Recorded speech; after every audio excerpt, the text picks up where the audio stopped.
continuar en sintonía de Entre Noticias. Recuerden interactuar con nosotros a través de nuestra etiqueta ENBB. Y en este momento se encuentra ya con nosotros en el estudio el doctor Alejandro Pasos. Él es médico ginecobstetra y director médico de Mujer Cala. Bienvenido. Hola, buenos días, Astrid. Un placer saludarte y un saludo a todo tu equipo de producción. Bien, doctor, primero que nada quisiera que nos explicara qué es la gestación y cómo, a partir de qué fecha se contabiliza el embarazo de una mujer. Ok, bueno, todo el proceso del embarazo comienza con la unión de dos células importantes, que son el espermatozoide y el óvulo. Evidentemente, el espermatozoide es aportado por el padre y el óvulo por la madre. Ellos se encuentran en una estructura del útero que se llama la trompa de falopio. ¿Ok? Ese proceso de encuentro entre el espermatozoide y el óvulo se llama fecundación.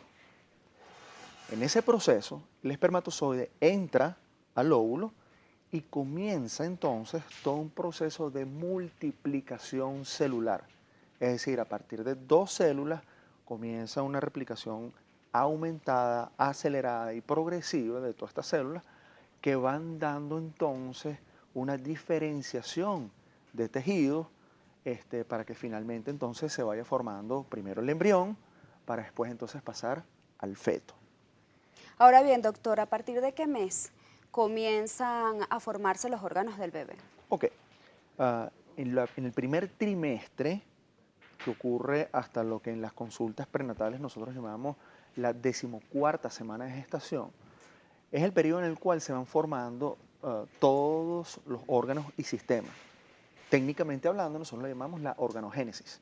¿Ok? Es un periodo muy sensible, muy delicado, porque cada proceso molecular es importante y cualquier falla puede conllevar a una alteración anatómica y o genética. ¿Ok? Entonces podríamos decir que no es sino hasta la 14ª semana de gestación cuando realmente ya ha ocurrido todo el proceso de formación de cada órgano y sistema. Ahora bien, doctor, es importante aclararle a nuestra audiencia qué función cumple la placenta y el cordón umbilical en el desarrollo de los bebés. Ok, la placenta es la estructura anatómica que se inserta en el útero. eh, Me gusta compararlo como un enchufe. ¿Ok? Es esa estructura que se conecta al endometrio del útero de la madre y a través de él entonces comienza todo un intercambio de nutrientes. El cordón, a su vez, es ese elemento que conecta el feto junto con la placenta. Entonces es feto, cordón, placenta, útero. Esa es la secuencia de elementos. Y a través de allí pues ocurren todos los intercambios de nutrientes y oxigenación que van de la madre al feto. ¿Cuáles son los cambios que presenta la madre mes a mes? Bueno, a ver, durante todo el control prenatal nosotros nos guiamos por semanas, ¿ok? Y en el embarazo, que como comúnmente se sabe, dura 9 meses. Nosotros lo clasificamos en 3 trimestres. El primer trimestre va hasta la 14ª semana de gestación, el segundo hasta la 28ª semana de gestación y el tercer trimestre hasta la semana 40. Los cambios ocurren dependiendo de cada trimestre. En el primer trimestre hay cambios anatómicos importantes a nivel de la circulación materna, a nivel de los cambios de la estructura de coloración de la piel. Y ya al final, pues hay cambios más importantes a nivel de las estructuras óseas y ligamentarias. Hay mayor retención de líquido, cambio en coloración de la pigmentación de algunas estructuras como el pezón, piel. Son muchos los cambios y depende de cada trimestre. Ahora bien, doctor, ¿cada cuánto debe llevar la madre el control prenatal? También depende de cuál es la condición de este embarazo. Si es un embarazo sano, en el primer trimestre el control mensual es, es lo establecido. Luego, en el segundo trimestre se reduce a cada 3 semanas y ya al final se va reduciendo en el tercer trimestre de manera semanal. Ok, doctor, vamos a aclararles a los televidentes. Recuerden interactuar con nosotros a través de la etiqueta ENBB. ¿Qué factores influyen en el crecimiento del bebé? Bueno, hay muchísimos elementos que pueden incidir sobre el desarrollo normal del feto. Primero, desde el punto de vista materno, la vascularización, o sea, la forma como le llega la sangre al bebé es importantísima. Por eso el hábito tabáquico pudiera comprometer esto. El estado nutricional también es un elemento importantísimo. Este, agentes externos como la exposición a alguna sustancia o agente que pudiera comprometer este proceso de replicación celular pudiera incidir de forma negativa. ¿De qué manera influye la alimentación de la mamá durante el desarrollo del feto? Bueno, evidentemente el cuerpo humano va creciendo, se va desarrollando dependiendo de la capacidad nutricional que tiene la madre. El aporte proteico y los diferentes elementos son esenciales para que esa replicación celular se vaya dando de forma efectiva y con normalidad. ¿Cómo debería ser ese menú de la madre, en este caso la dieta que debería llevar?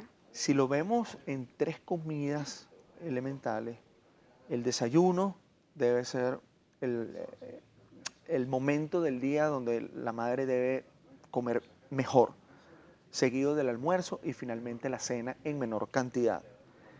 Yo se recomienda que en los controles prenatales la madre debe mantener dos meriendas, una que vaya entre el desayuno y almuerzo y una segunda que va entre el almuerzo y la cena. Todo esto con el propósito de mantener un aporte nutricional adecuado y que la madre mantenga los niveles adecuados de nutrientes para el bebé. ¿Cómo se alimenta el bebé dentro del vientre? Ok, la madre una vez que em, ha ingerido los alimentos, comienza pues todo un proceso biológico normal del procesamiento de los nutrientes. Cuando los nutrientes llegan al torrente sanguíneo materno, se dirigen hacia la circulación del útero y a su vez a la placenta, la que hablábamos hace unos minutos. Entonces, la placenta es la que aporta estos nutrientes a través del cordón umbilical hacia el bebé y esa es la manera como entonces el feto se alimenta, recibe todos los aportes nutricionales y comienza entonces su desarrollo normal. Doctor, aparte de la alimentación, ¿qué otros cuidados son esenciales durante esta etapa del embarazo? Para mí, bueno, en verdad para la literatura y para la especialidad, el ejercicio es fundamental. Está ampliamente demostrado que las madres con un buen hábito de deporte, de ejercicio, mejoran la circulación placentaria, el aporte sanguíneo y los bebés crecen muy bien. De tal manera que si las madres tienen un buen balance entre nutrición y ejercicio, las probabilidades de lograr un embarazo sano con un bebé bien desarrollado son muy altas.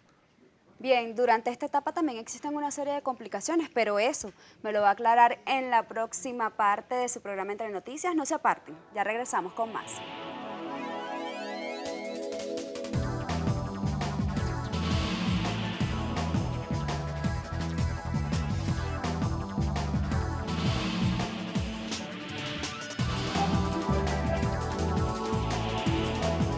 Pasos, quien es ginecobstetra y además director médico de Mujer Cala. Doctor, dejamos una pregunta al aire y era, ¿cuáles podrían ser esas complicaciones que podrían adelantar el parto de una mujer? Sí, Astrid, para nosotros en la especialidad, el problema más frecuente y más retador sigue siendo el parto pretérmino, el parto prematuro. El parto prematuro no es más que aquel nacimiento de un bebé antes de tiempo, para ponerlos en términos simples. Es un tema muy frecuente, muy complicado y que para nosotros es un reto garantizar de que este embarazo llegue a su término, a su periodo normal. En el mundo en general hemos estado combatiendo constantemente, investigando constantemente para identificar cuáles son esos factores de riesgo y poderlos atacar de manera temprana para evitar esto, ¿no? Se define internacionalmente que el parto prematuro es aquel que está por encima de la semana 22 de gestación, ¿ok? Y antes de la semana 37. Como ya comenté hace unos minutos, nosotros el embarazo lo llevamos por semanas. Entonces, todo lo que esté por encima de la 22 y por debajo de la 37 se considera prematuro. Las causas de esta prematurez, de esta prematuridad, son múltiples.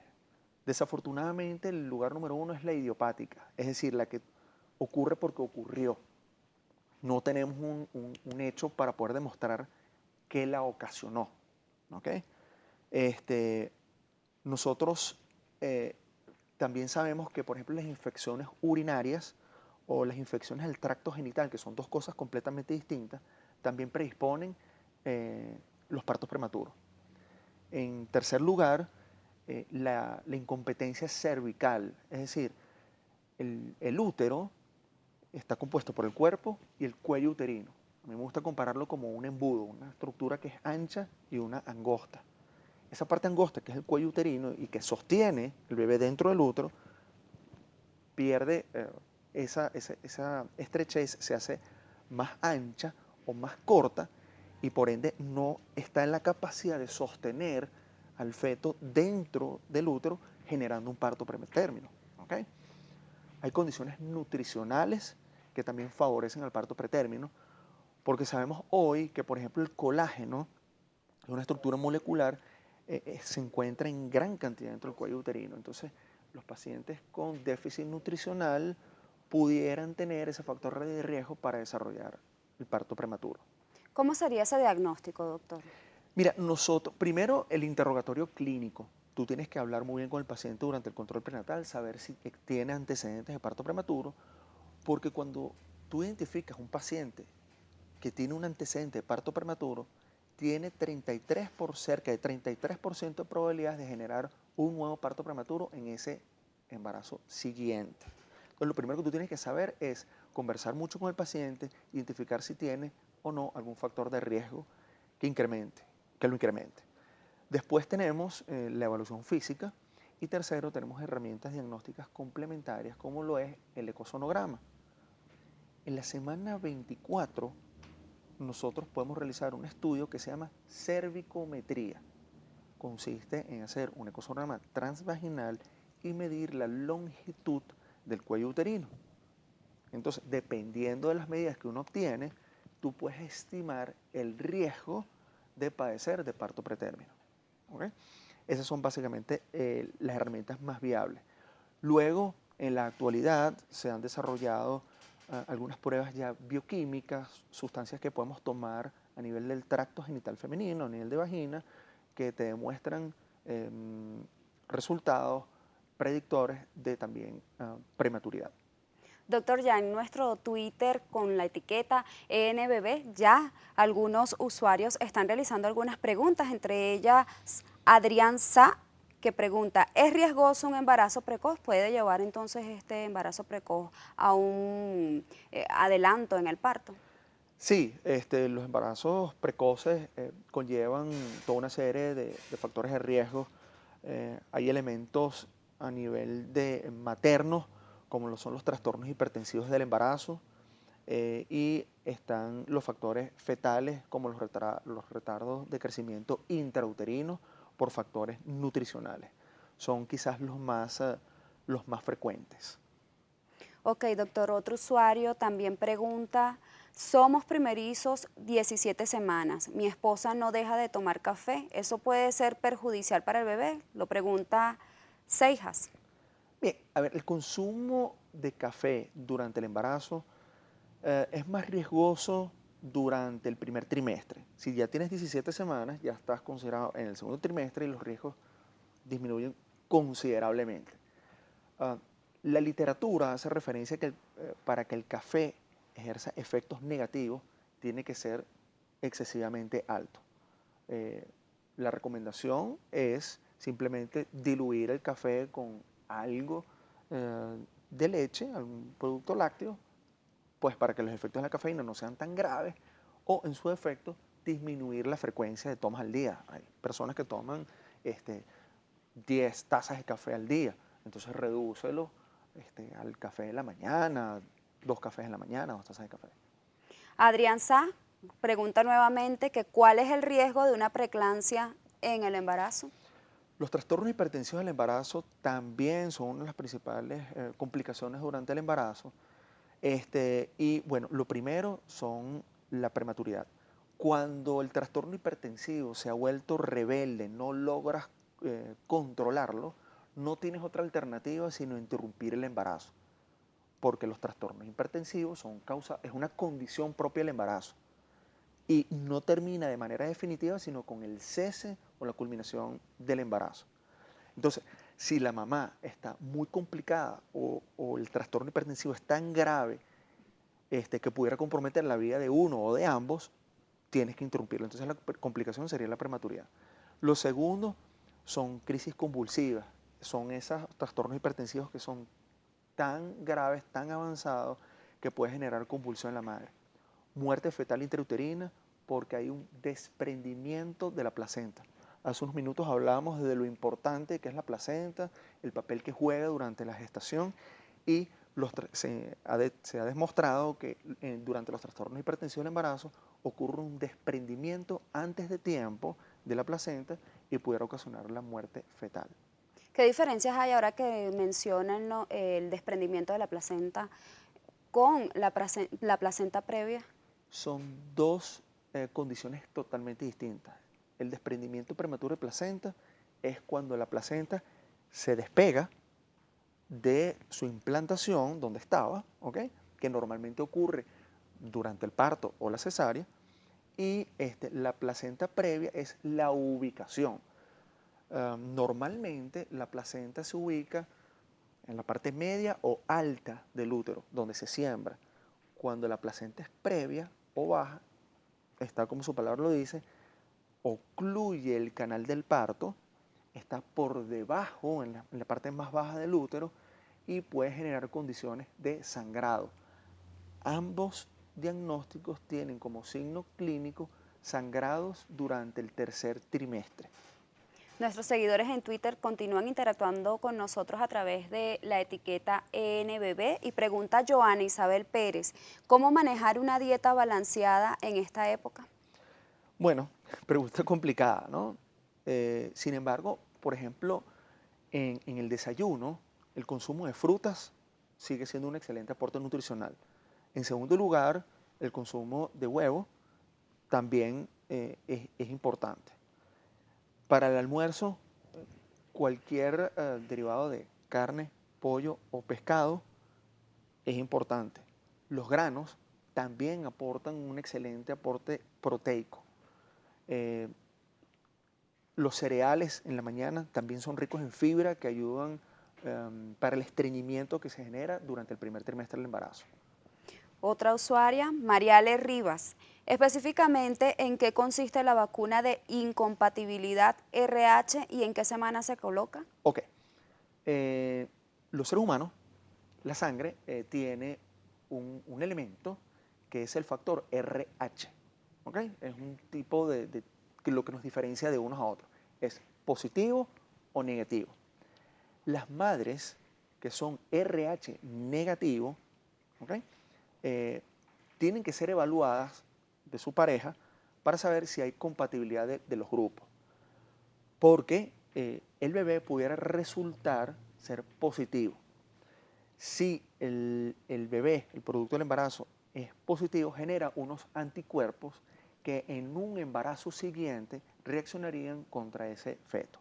Entonces, respondiendo a la pregunta, la vacuna tiene por objetivo inactivar esos anticuerpos que pudieran atacar en un embarazo consiguiente. Se aplica en la semana 28, que es cuando se incrementa el intercambio sanguíneo materno-fetal y pudieran aparecer esos anticuerpos. Y después del parto se coloca una segunda dosis. Esos son los momentos en que se coloca la vacuna. Ya para finalizar, doctor, quisiéramos saber qué retos enfrentan los ginecobstetras en nuestro país al presentarse un parto prematuro.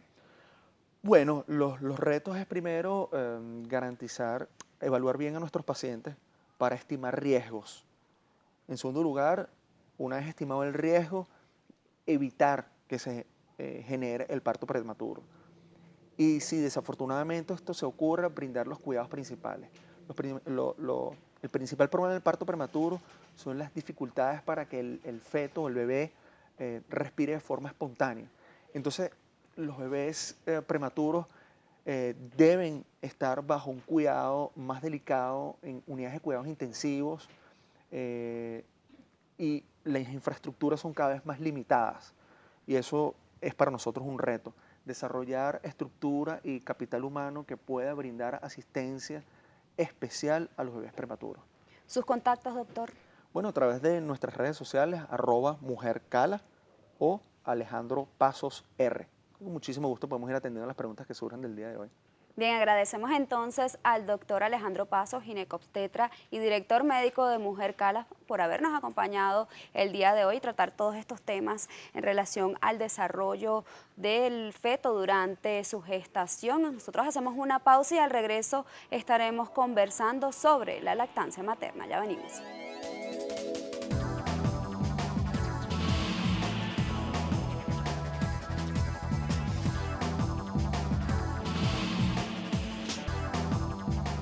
Continuamos con más de Entre Noticias y recuerden que sus dudas y sugerencias las pueden realizar a través de nuestra etiqueta ENBB. Continúa con nosotros acá en el estudio el doctor Alejandro Pasos, quien es ginecobstetra y además director médico de Mujer Cala. Doctor, dejamos una pregunta al aire y era: ¿cuáles podrían ser esas complicaciones que podrían adelantar el parto de una mujer? Sí, Astrid, para nosotros en la especialidad, el problema más frecuente y más retador sigue siendo el parto pretérmino, el parto prematuro. El parto prematuro no es más que aquel nacimiento de un bebé antes de tiempo, para ponerlos en términos simples. Es un tema muy frecuente, muy complicado y que para nosotros es un reto garantizar de que este embarazo llegue a su término, a su periodo normal. En el mundo en general hemos estado combatiendo constantemente, investigando constantemente para identificar cuáles son esos factores de riesgo y poderlos atacar de manera temprana para evitar esto, ¿no? Se define internacionalmente que el parto prematuro es aquel que está por encima de la semana 22 de gestación, ¿ok? Y antes de la semana 37. Como ya comenté hace unos minutos, nosotros el embarazo lo llevamos por semanas. Entonces, todo lo que esté por encima de la 22 y por debajo de la 37 se considera prematuro. Las causas de esta prematurez, de esta prematuridad, son múltiples. Desafortunadamente, el lugar número uno es la idiopática, es decir, la que ocurre porque ocurrió. No tenemos un hecho para poder demostrar qué la ocasionó, ¿ok? Nosotros también sabemos que, por ejemplo, las infecciones urinarias o las infecciones del tracto genital, que son dos cosas completamente distintas, también predisponen los partos prematuros.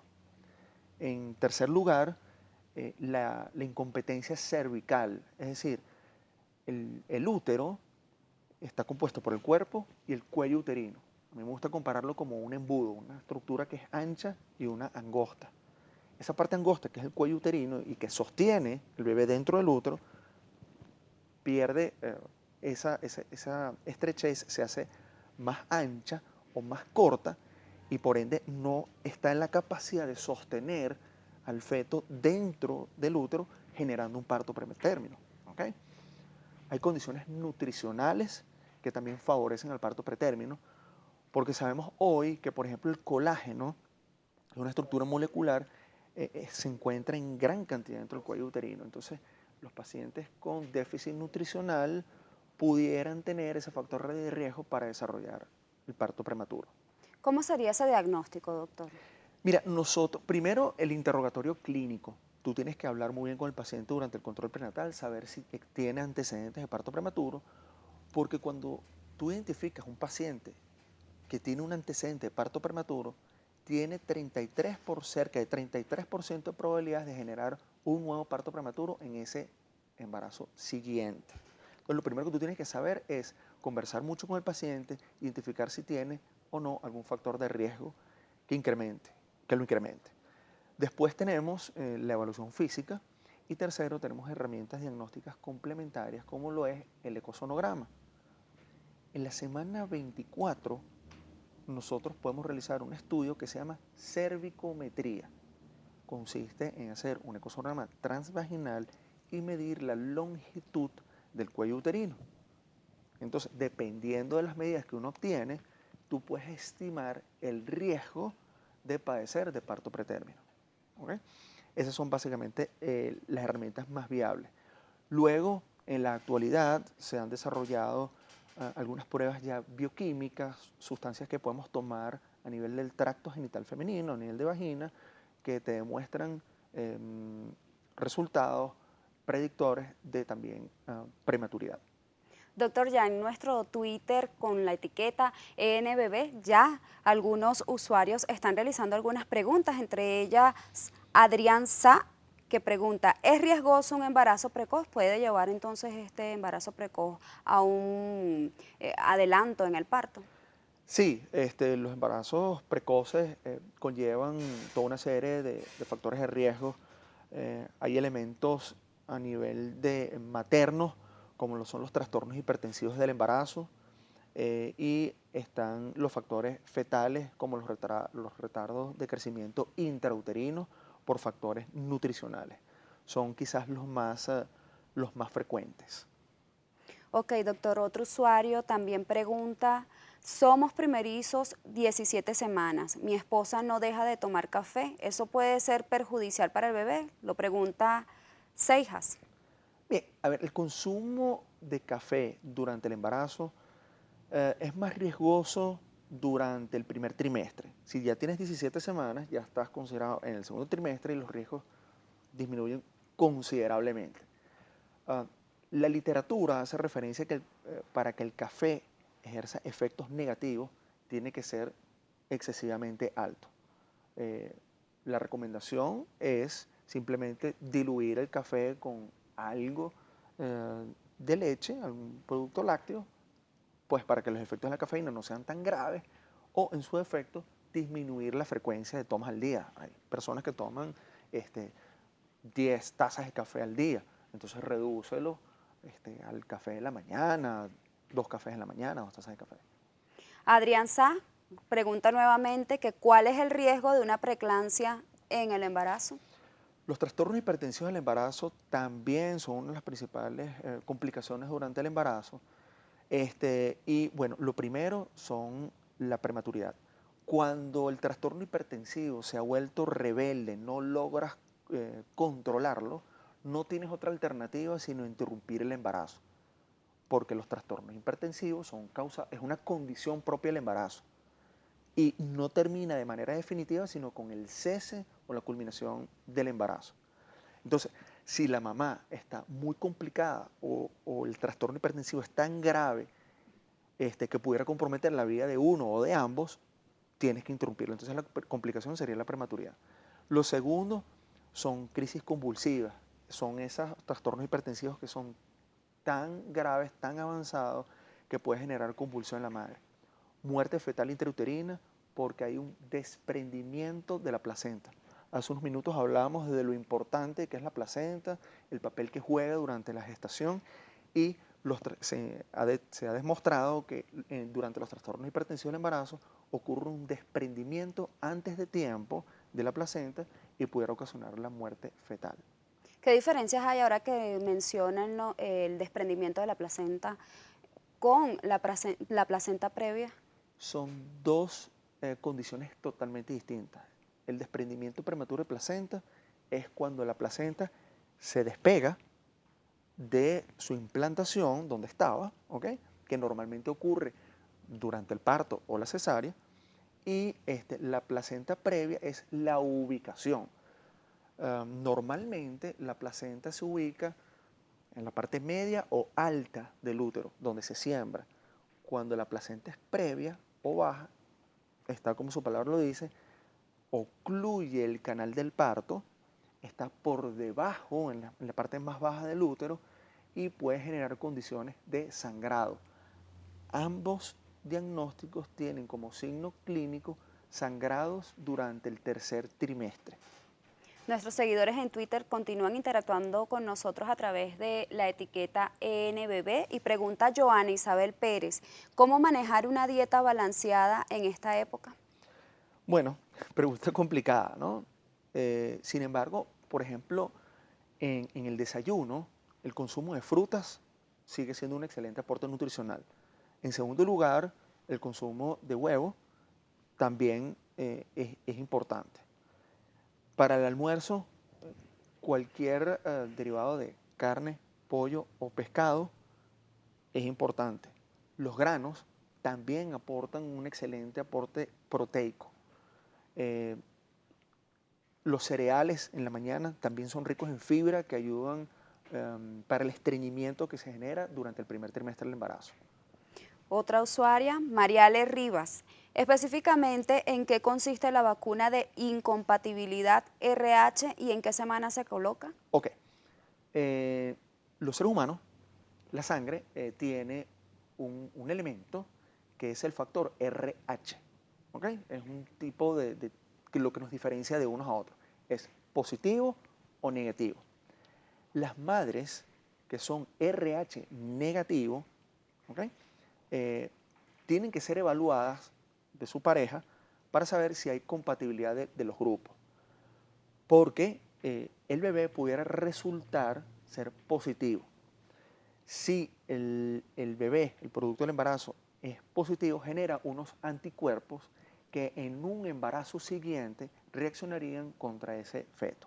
Entonces, respondiendo a la pregunta, la vacuna tiene por objetivo inactivar esos anticuerpos que pudieran atacar en un embarazo consiguiente. Se aplica en la semana 28, que es cuando se incrementa el intercambio sanguíneo materno-fetal y pudieran aparecer esos anticuerpos. Y después del parto se coloca una segunda dosis. Esos son los momentos en que se coloca la vacuna. Ya para finalizar, doctor, quisiéramos saber qué retos enfrentan los ginecobstetras en nuestro país al presentarse un parto prematuro. Bueno, los retos es primero garantizar, evaluar bien a nuestros pacientes para estimar riesgos. En segundo lugar, una vez estimado el riesgo, evitar que se genere el parto prematuro. Y si desafortunadamente esto se ocurre, brindar los cuidados principales. El principal problema del parto prematuro son las dificultades para que el feto o el bebé respire de forma espontánea. Entonces, los bebés prematuros deben estar bajo un cuidado más delicado en unidades de cuidados intensivos y las infraestructuras son cada vez más limitadas. Y eso es para nosotros un reto, desarrollar estructura y capital humano que pueda brindar asistencia especial a los bebés prematuros. ¿Sus contactos, doctor? Bueno, a través de nuestras redes sociales, @mujercala o Alejandro Pasos R. Con muchísimo gusto podemos ir atendiendo las preguntas que surjan del día de hoy. Bien, agradecemos entonces al doctor Alejandro Pasos, ginecobstetra y director médico de Mujer Cala, por habernos acompañado el día de hoy y tratar todos estos temas en relación al desarrollo del feto durante su gestación. Nosotros hacemos una pausa y al regreso estaremos conversando sobre la lactancia materna. Ya venimos.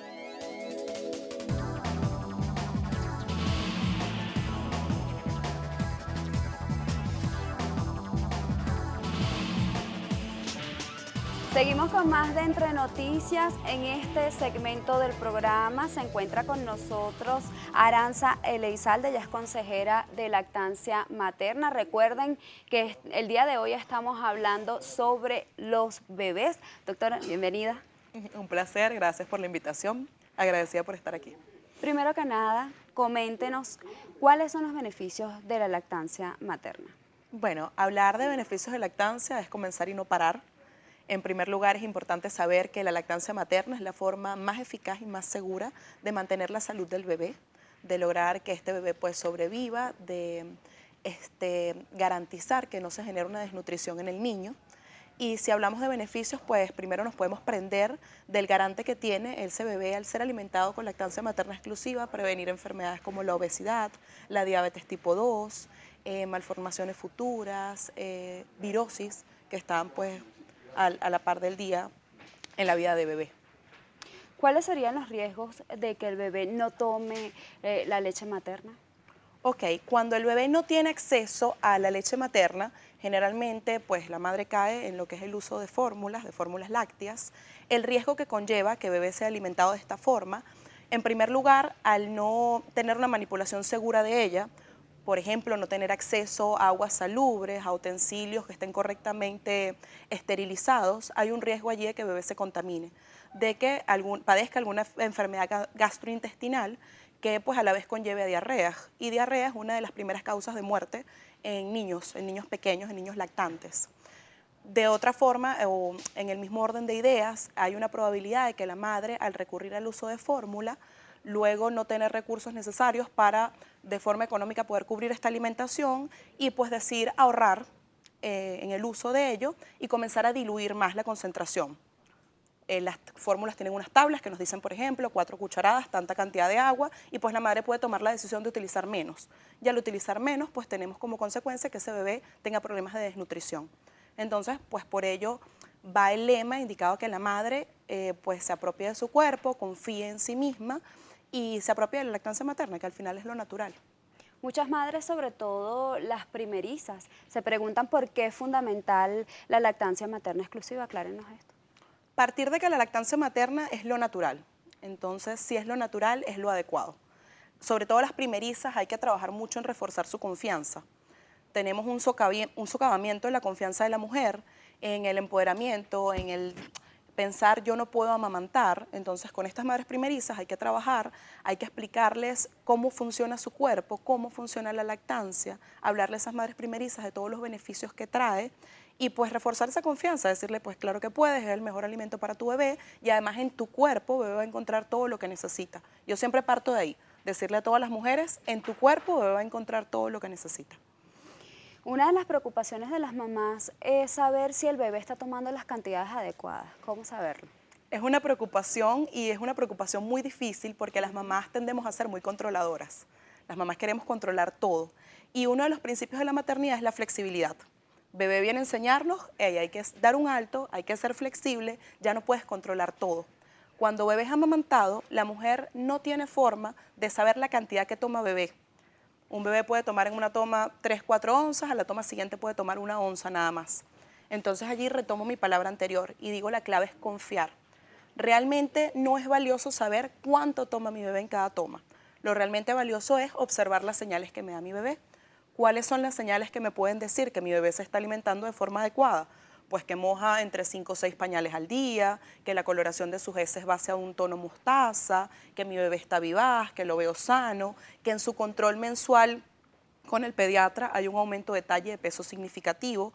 Esas son las señales que me pueden indicar que mi bebé se está alimentando de forma correcta. La Organización Mundial de la Salud recomienda la lactancia materna exclusiva hasta los 6 meses. ¿Cuál es la realidad? Ya que se recomienda también que se complemente con otros alimentos hasta los 2 años. ¿Cuál es la realidad acá en Venezuela? Ok, la Organización Mundial de la Salud, como bien lo dices, establece la alimentación de 0 a 6 meses con lactancia materna exclusiva y luego de los 6 meses la introducción progresiva de alimentos sólidos. Recomienda de igual forma mantener la lactancia materna exclusiva al menos hasta los 2 años. Y con este al menos quiero decir o hacer un hincapié allí, es al menos. No es que a los 2 años debemos hacer un corte. Podemos perfectamente mantener la lactancia. ¿Cuáles son las cifras reales? Cuando damos una vuelta pues, a los estudios científicos, alrededor del mundo, solo el 40% de los niños menores de 6 meses son alimentados con lactancia materna exclusiva. Y en nuestro país, el último estudio que tengo a la mano es de 2008 por el Instituto Nacional de Nutrición y las cifras son muy alarmantes. Nos hablaba en ese momento de que los niños recién nacidos en nuestro país, solo el 55% recibía lactancia materna. Y cuando esos niños alcanzaban los 6 meses, tan solo el 11% seguían recibiendo lactancia materna. Son señales de alerta, son unas cifras pues, que llaman muchísimo nuestra atención, cifras en las que hay que trabajar. Si los niños, por lo menos durante los 6 primeros meses de vida, reciben lactancia materna exclusiva, salvaríamos más de 800.000 vidas anuales. Entonces, muy importante voltear a mirar estas cifras que realmente son alarmantes en nuestro país. ¿Cómo hacer en esos casos en los que los bebés solos van dejando la lactancia materna? Ok, Hay muchos mitos en torno a la lactancia y uno de los mitos es este de mi bebé cuando tenía 3, 4 meses simplemente dejó de tomar pecho. La verdad es que eso objetivamente a nivel biológico no funciona de esa manera. Un bebé de 3, 4, 5 meses no se desteta de forma natural porque el bebé instintivamente sabe que debe seguir pues prendido al pecho de su mamá para garantizar su vida. Cuando estas señales dan, cuando mamá nota un rechazo en el pecho, un bebé que no quiere hacer las tomas continuas, pues hay que evaluar otros factores.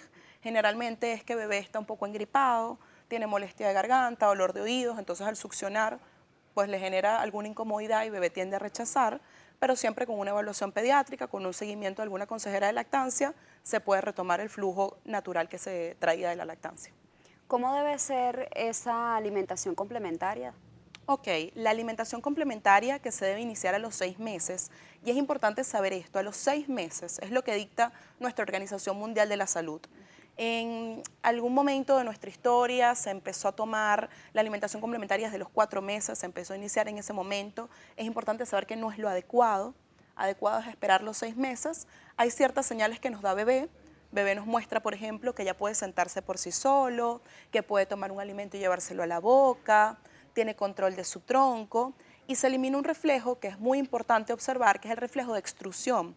Los bebés tienden a hacer esto, sacar la lengua y echar fuera todo lo que entra a su boca.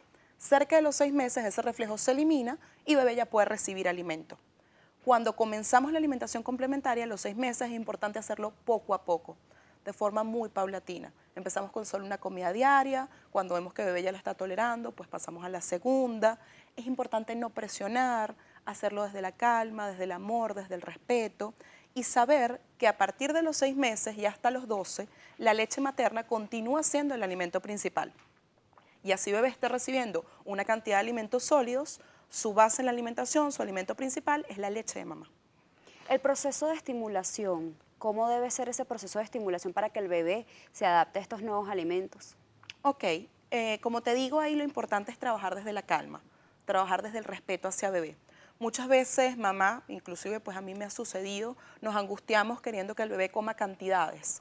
Entonces preparamos 3, 4 onzas de una sopa o picamos algunos trozos en un plato y queremos que el bebé se lo coma todo. Este proceso debe ser, como te digo, paulatino.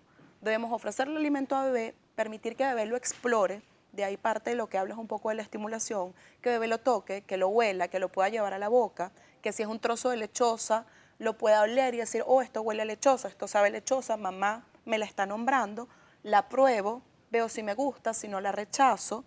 Al segundo día le ofrecemos de nuevo, al tercer día de nuevo, darle tiempo a bebé. Bebé no va a comer de la noche a la mañana. Un nene que tiene 6 meses siendo alimentado solo con leche, pues de la noche a la mañana no va a comer grandes cantidades de comida. Respetar que está igual de bien que un bebé tome 5 cucharadas de sopa a que tome una sola. ¿Cuántas veces al día se recomienda que los bebés ingieran este tipo de alimentos? Ok, esta pauta la va a marcar el bebé. Los bebés los 6 primeros meses de vida, su alimentación de lactancia materna es a libre demanda. ¿Qué quiere decir esto? El bebé come cada vez que quiere y por el tiempo que quiera. Un poco la tendencia que se está llevando ahora del baby led weaning, que es alimentación autorregulada, es permitir que este bebé siga autorregulándose cuando la alimentación complementaria inicia. Partimos de ofrecerle al bebé y observar sus señales. Ofrecimos la primera comida, bebé comió, quedó satisfecho, nos quedamos bajo observación. Si en el transcurso de la tarde vemos que el bebé está demandante, que está pidiendo, podemos ofrecer de nuevo. Y así vamos evaluando. Hay bebés que son muy glotoncitos y pueden comer 4 o 5 veces al día. Hay bebés que con 2 comidas al día más el pecho de mamá, pues digamos sus necesidades están cubiertas. Por eso aquí la madre debe hacer un proceso de observación.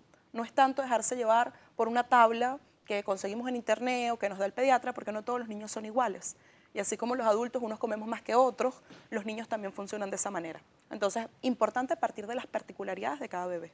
Retomando nuevamente al tema que nos compete, que es la lactancia materna, ¿de qué manera influye el darle pecho al bebé en su desarrollo cognitivo?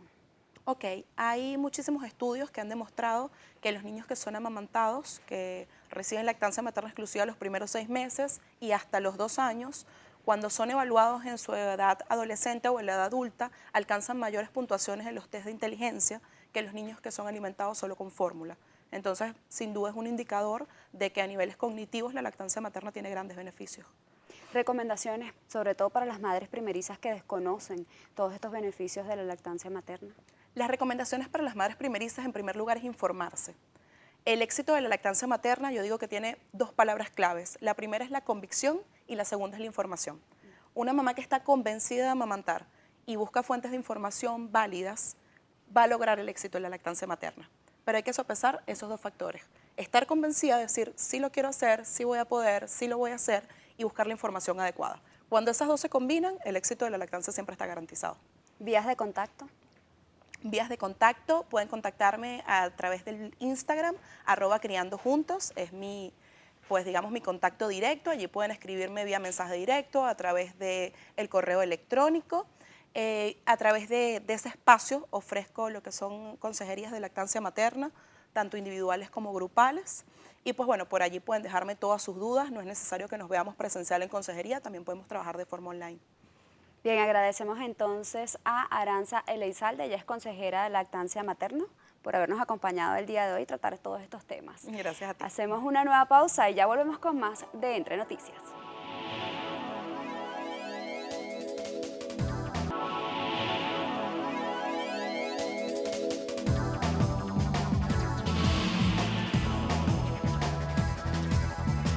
Y en este segmento del programa nos visitan dos compañeras de la casa de acá de Globovisión, Natalie Vitesny, con su bebé Ana Victoria, conductora de Soluciones, y Liliana Rodríguez, con su príncipe Miguel Ángel, quien también trabaja en el departamento de ventas del canal. Bienvenidas. Gracias, Astrid. Sabemos que hace un año estuvieron acá cuando estaban aún embarazadas. ¿Qué sintieron cuando vieron por primera vez a su bebé? Mira, bueno, que empiece Liliana, que es la mayor. Tiene más tiempo siendo madre. Bueno, es una sensación totalmente indescriptible, porque a pesar de estar sumergida en la anestesia y todo, yo me hice la promesa a mí misma de no quedarme dormida. Y sin embargo, en lo que mi doctora me dice, pendiente que ya viene, me hicieron la cesárea. Pendiente, no te duermas, ya viene. Y yo, ay, Dios mío, ya viene, ya viene. Cuando me lo entregan así, me lo muestran, recién salidito. Yo dije, gracias, Dios mío. Ya puedo decir soy mamá. Y bueno, es una cosa que yo no paraba de decir, lo quiero ver, o sea, mi desespero, porque me lo mostraron, se lo llevaron para limpiarlo. Y en lo que me lo trajeron envueltico, lo único que hice fue darle besos. La enfermera no me lo quería despegar, de hecho, porque ella veía que yo lo que quería era que ese momento fuera eterno. Y bueno, es una cosa que solamente las madres podemos reconocer entre nosotras cómo se siente, la verdad. Bellísimo. Ana Victoria está hablando con Miguel Ángel. No, hija, más tarde sale. Bueno, a mí me pasó algo muy similar. Yo creo que es un sentimiento compartido entre todas las madres. Yo creo que hasta ese momento de mi vida yo no había llorado realmente de felicidad por nada. Y en ese momento, cuando a ella no me la mostraron apenas la sacaron, sino ya después que la traen envueltita, pero cuando me la ponen y viene mi esposo con la pediatra y me la ponen en un lado y dice, aquí está tu bebé. Mira, fue algo increíble. Se me salían las lágrimas y en medio de toda la anestesia yo sentía que me ahogaba, pero no podía parar de llorar y era un llanto de felicidad. Fue una cosa maravillosa, porque yo pensé que ya había llorado de felicidad antes en mi vida y creo que no, o por lo menos, sí, ¿verdad? Fuiste tú. No se compara, nada se compara definitivamente. Bueno, están acá con nosotros los papás de Ana Victoria y Miguel Ángel. ¿Cómo fue esa experiencia ahora que son padres primerizos? Bueno, mi gordo se ha portado muy bien, gracias a Dios. Tengo la dicha de contar con un esposo maravilloso y un padre pues muchísimo mejor. Yo creo que ha sido una sorpresa diaria para los dos ver cómo estamos, gracias a Dios hasta ahora, a la altura de los retos que se van poniendo día a día, porque ser padre primerizo pues no es nada fácil. Uno aprende de muchas cosas, tienes que lidiar con los consejos de uno, del otro, y al final hacer lo que tú como padre sientes que es lo mejor para tu bebé, porque cada bebé es diferente. Entonces, mira, afortunada de contar con un apoyo tan importante como ese. Muchas veces yo me siento en la cama y lo veo como él me ayuda y digo, wow, valoro muchísimo el trabajo de las mujeres que les toca ser madres solteras, que les toca criar solas, porque de verdad es bastante fuerte, es agotador, es hermoso, pero no hay que dejar de lado que sí, es agotador. Sí, gracias a Dios. Yo también puedo contar con la presencia de mi esposo, Miguel, quien ya es padre por segunda vez. Él tiene un niño ya de 10 años, Iván Andrés, un saludito. Y bueno, de verdad que ha sido, yo creo que también una crianza nueva, ¿no? Porque son 10 años de diferencia, pero de verdad que no ha perdido la práctica al momento de darme las manos con él, pues es totalmente es proactivo, o sea, no espera que yo le diga, ayúdame. De verdad que es un padre excepcional, amoroso, cariñoso, está siempre pendiente de él en todo momento. Hasta cuando él está en su maternal, me llama, ¿cómo lo dejaste? ¿Cómo estuvo? O sea, 100% pendiente de todo, de verdad, no puedo quejarme de las atenciones que él tiene para mí y principalmente pues para su hijo. Más temprano estuvo con nosotros un especialista hablándonos sobre la lactancia materna. ¿Cómo fue para ustedes ese vínculo? Maravilloso, de verdad. En mi caso, la experiencia no fue del todo plena y satisfactoria desde el principio, porque ciertamente hay mucha desinformación a veces para la mamá. Sí, ¿verdad? Ella está opinando, está hablando con Miguel Ángel, tranquila. Hay mucha desinformación porque no te dicen, mira, más o menos así es como te lo tienes que poner una vez que él nazca, pero toda vez que el niño nace es algo como que se te olvida. Ciertamente el personal de atención de salud en la clínica pues me ayudó muchísimo, les agradezco muchísimo a aquellas personas, si alguna me está viendo, fueron un gran apoyo, pero al principio realmente no sabes qué hacer, no sabes cómo hacerlo. Y esos 2, 3 primeros días es bastante difícil. Una vez más mi esposo estuvo allí al pie del cañón y me apoyó muchísimo. Ya luego de que la cosa va fluyendo con más normalidad, tú dices, wow, es lo más maravilloso que existe en el mundo, el sentimiento de saber que tú estás alimentando a tu hijo, tú le estás dando vida a tu hijo, que tu hijo depende de ti. Puede sonar algo egoísta, pero es que es espectacular. Y si a eso le sumas el hecho de que a los 2 meses de haber dado a luz, si eres lactante exclusivo o mamantas de forma exclusiva a tu bebé, pierdes ya todos los kilos que ganaste con el embarazo, pues muchísimo mejor. Y le pasó lo mismo a Liliana. Es así. Y bueno, es una experiencia maravillosa. Él, aunque estuvo al principio, el primer mes con lactancia combinada, ya una vez que pude eliminar la fórmula de su menú, que fue solamente lactancia materna, para mí fue la felicidad plena. Y bueno, en efecto, sí me he quitado unos cuantos kilitos encima. Unos cuantos. Que de haberlo porque sabido demanda. antes, ¿verdad, Liliana? Sí, ok, Creo sí. que hubiésemos sido madres años atrás. Sí. ¿Cómo fueron esas horas de sueño para amamantarlos? Porque sabemos que los bebés comen cada 3 horas, otros cada 4 horas y tienden a despertarse de madrugada y pidiendo que los alimenten. Bueno, ¿Cómo fueron esas horas de sueño? La primera semana yo era una zombie total, mamá zombie, porque no dormía pensando en que está bien acostadito, respira, se movió. Es una cosa, a mí o sea, me daba demasiada mortificación el quedarme dormida y que fuera a pasar algo y yo no estuviera atenta. Y bueno, hicimos colecho, o sea, todavía estamos haciendo colecho y sin embargo, o sea, no hay todavía una noche que yo como mamá pueda dormir 100% completa. Eso ya creo que no existirá más nunca en la vida de una madre, ¿no? Pero he tenido la fortuna de que él ya a partir del 3er mes empezó a dormir mucho más espaciado. O sea, le daba su tetica a las 9, 10 de la noche, lo más tardar, hasta las 5 de la mañana que se despertaba pidiendo otra vez comer. Una bendición. Sí, sí, sí. Bueno, a mí me pasaba que cuando Ana nació, ella siempre comió cada 3 horas. Y yo decía, Dios mío, yo no aguanto. Y llegó un punto en el que sentí que me senté en la cama y tenía ganas de llorar porque estaba bastante agotada. Además, yo soy una persona que yo siempre he tratado de respetar mis 8 horas de sueño.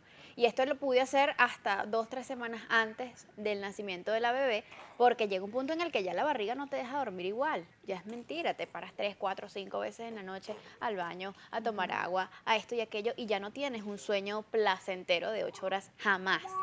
Después que ellos nacen, pues es el tema de que te tienes que parar recién operada con todo aquello. Y de repente yo estoy toda desesperada, agotada, y alguien me dice, ¿tú vas en góndola? Porque la mayoría de los niños comen cada 2 horas, hay niños que comen hasta cada hora, hora y media. Y desde a partir de ese momento vi a mi hija como una bendición y vi esas 3 horas entre comidas como una bendición. Uno se va acostumbrando, pero definitivamente nunca vuelves a dormir igual. Por más que ellos se acuesten a las 9 y se paren a las 5 de la mañana, nunca vuelves a dormir igual porque pareciera mentira, el cuerpo humano es una cosa tan perfecta que el sentido de la audición de la madre se agudiza. Totalmente. Y por cada movimiento que él haga, que de repente se le mueva la cuna o que tú escuches que él comienza a respirar de una forma diferente, si lo tienes pues muy cerca, pues obviamente te vas a despertar y te tienes que parar y lo estás atendiendo. Cambia, de verdad las prioridades cambian, la vida cambia, el sueño cambia. Hablando de esos cambios, ¿cómo cambió la rutina después de tener a sus bebés? Bueno, yo creo que la vida de esta mamá en particular cambió en su totalidad. Las rutinas para arreglarme, ya si antes me arreglaba en 15 minutos, ya no puedo hacerlo. Tengo que justamente combinar hasta maromas, entiéndase, payaserías, cosas de algún tipo si lo tengo a él a mi lado para poderme arreglar, para poder cocinar, para poder hacer cualquier cosa en la casa cuando lo tengo a él y estamos solitos. Pero de verdad que he ido aprendiendo más o menos a bandear, como bien dice la situación. No sé, Nati, cómo le ha pasado. Bueno, parte de los cambios son estos. Uno antes venía en las entrevistas solo, ahora vienes con los bebés. Es correcto. Que es una maravilla además para mí. Sí cambian las cosas, cambia inclusive hasta ese momento ese punto era privado de bañarte, de poder relajarte, ducharte con tranquilidad, ya no, ya es algo que tiene uno que aprovechar. Ella se está apropiando del micrófono y de todo aquí. Tienes que aprovechar que alguien te la cuide para ir a bañarte rapidito porque sabes que en cualquier momento se pone a llorar y te quieres a ti, no quiere a nadie más. ¿Qué pasa? Es que tenemos sueño. Diga, tenemos sueño porque hoy nos paramos temprano. Eso es todo lo que pasa aquí. Pero sí, es algo maravilloso. Es un cambio que yo creo que uno llega el momento de toda mujer en que anhelas ese cambio para tu vida. Y ha sido espectacular la experiencia para mí. Bien, ahora para finalizar, ¿qué mensaje le dan a las madres venezolanas? Bueno, en estos momentos, con esta situación que vivimos, sabemos todas que no es fácil, pero sin embargo, creo que la mirada y el amor que ellos nos pueden suministrar puede ser el mejor aliciente para tolerar, soportar, poder enfrentar cualquier situación que tengamos. Y bueno, nada, tenemos que ser, las venezolanas tenemos fama de guerreras y con un bebé creo que podemos llegar a ser las más guerreras del mundo, y de verdad que sí, sí podemos. Mira, yo creo que en estos momentos se valora muchísimo más la labor de la madre venezolana porque no son tiempos fáciles y para nadie es un secreto. Fuerza, mucha resistencia. Hay momentos en los que uno siente que no puede más, pero yo sé que las madres coinciden conmigo que cuando uno le mira los ojitos, cuando uno mira a la cara al bebé y el bebé se ríe contigo, mira, eso te da fuerzas. De ahí uno saca fuerzas para hacer lo que sea en pro del bienestar de ellos, de la familia. Y bueno, adelante, adelante. Lo último que se pierde es la esperanza. Bien, agradecemos a Natalie Vitesnik y Liliana Rodríguez por habernos acompañado el día de hoy con sus bebés, presentándonos ya como mamás y celebrarán este domingo ya como madres venezolanas. Aquí tenemos unos obsequios del Día de las Madres, Ay, qué unas bello. laticas especiales. Muchísimas gracias. Que las disfruten. Nosotros Mira. vamos a hacer una nueva pausa y ya regresamos con más de Entre Noticias.